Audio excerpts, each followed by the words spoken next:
माणिकराव कोकाटेंच्या अटकेसंदर्भातली कोणत्याही क्षणी माणिकराव कोकाटेंना अटक होऊ शकते। त्यांच्या अटकेचं काउंटडाऊन सुरू झालंय।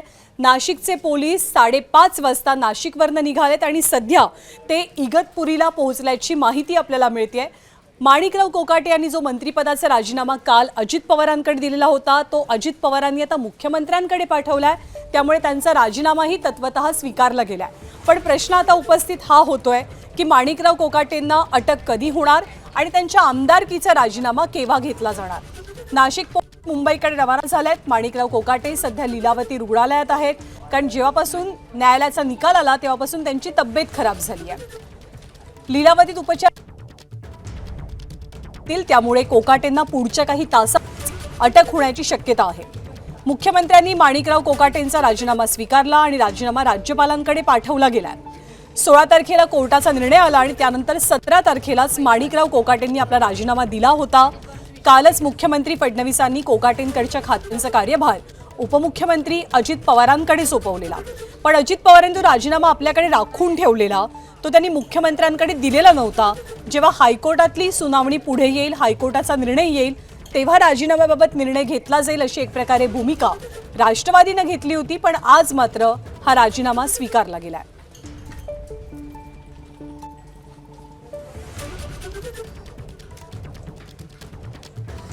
तर नाशिकचे पोलीस मुंबईकडे रवाना झालेले आहेत। नाशिक पोलीस मुंबईच्या दिशेने येतात। तपासाची आणि माणिकराव कोकाटेंच्या अटकेसंदर्भातली पुढची चक्र कशी फिरतील त्यावरती आपण एक नजर टाकूया। आता पुढे नेमकं काय होणार आहे? नाशिक पोलिसांच्या क्राईम ब्रांचची टीम मुंबईसाठी रवाना झाली आहे। 5:30 वाजता ही टीम नाशिकमध्ये निघाली। एसीपी संदीप मिटकेंच्या नेतृत्वात 3 अधिकारी आणि 10 कर्मचाऱ्यांचं पथक माणिकराव कोकाटेंवर कारवाई करण्यासाठी मुंबईत येत आहे। कोर्टाच्या अटक वॉरंटची प्रत त्यांच्यासोबत आहे, ती घेऊन ते लीलावती रुग्णालयात जातील। रुग्णालय प्रशासनाकडे कोकाटेंचा ताबा मागितला जाईल या पोलिसांच्या पथकाकडनं। अटक करण्यासाठी प्रकृती ठीक नसेल तर आजार, उपचार आणि डिस्चार्ज बद्दल पोलीस माहिती घेतील। डिस्चार्ज देण्यापूर्वी नाशिक पोलिसांना माहिती देण्याची सूचना रुग्णालयाला केली जाईल। सोबतच स्थानिक पोलीस म्हणजे लीलावती रुग्णालय येतं वांद्रे परिसरात, तिथल्या वांद्रे पोलिसांना माहिती दिली जाईल। गरज पडली तर हॉस्पिटल बाहेर गार्डची नेमणूक करण्यासाठी वांद्रे पोलिसांना विनंती केली जाईल। तर माणिकराव कोकाटे यांच्या विरोधात निघालेलं अटक वॉरंट, त्यांचा राजीनामा आणि सरकारची एकंदरीत प्रतिमा या सगळ्या प्रकरणामुळे विरोधकांनी काय भूमिका घेतली, काय प्रतिक्रिया दिल्यात त्या आपण पाहूया। कोकाटे ही हिट विकेट आहे। कोकाटे ही स्वतःच त्यांनी खड्ड्यात उडी मारलेली आहे। जर त्यांची केस आपण पाहिली सदनिका लाटण्याची खोटी कागदपत्र देऊन, ती आताची नाही आहे ना, फक्त योग्य वेळी ती बाहेर आली। ते कसं फडणवीसांमध्ये नक्कीच आहे।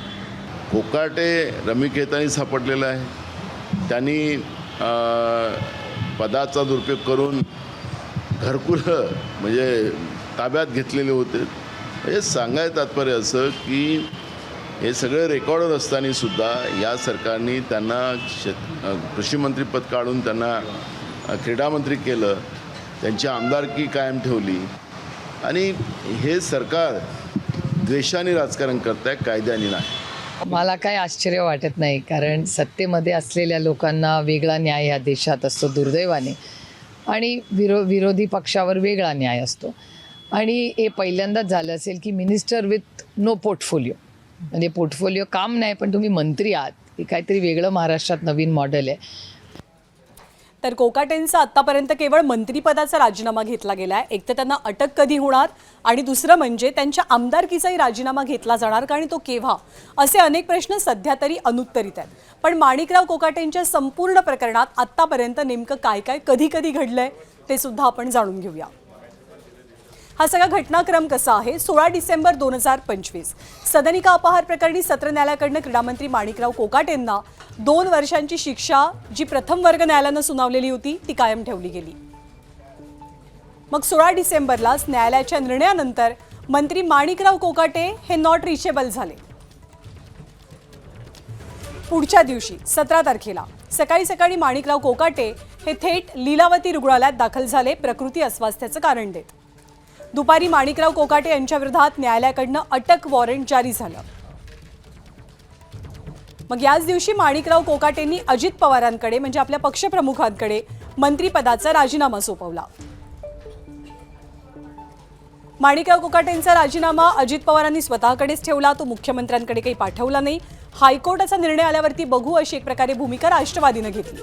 माणिकराव कोकाटेंची सगळी खाती किंवा जबाबदारी ही अजित पवारांकडे वर्ग करण्यास राज्यपालांनी मान्यता दिली, कारण तसं मुख्यमंत्र्यांनी स्पष्ट केलेलं होतं. मग आज काय काय घडलं तर अजित पवारांनी माणिकराव कोकाटेंचा राजीनामा स्वीकारला आणि तो राज्यपालांकडे पाठवला. पण हा केवळ मंत्रिपदाचा राजीनामा आहे, सदस्यत्वाचा राजीनामा कधी याची चर्चा मात्र कायम आहे. माणिकराव कोकाटेंच्या अटकेसाठी 5:30च्या दरम्यान नाशिकच्या पोलिसांचं पथक मुंबईकडे रवाना झालेलं आहे. एबीपी माझा, उघडा डोळे बघा नीट.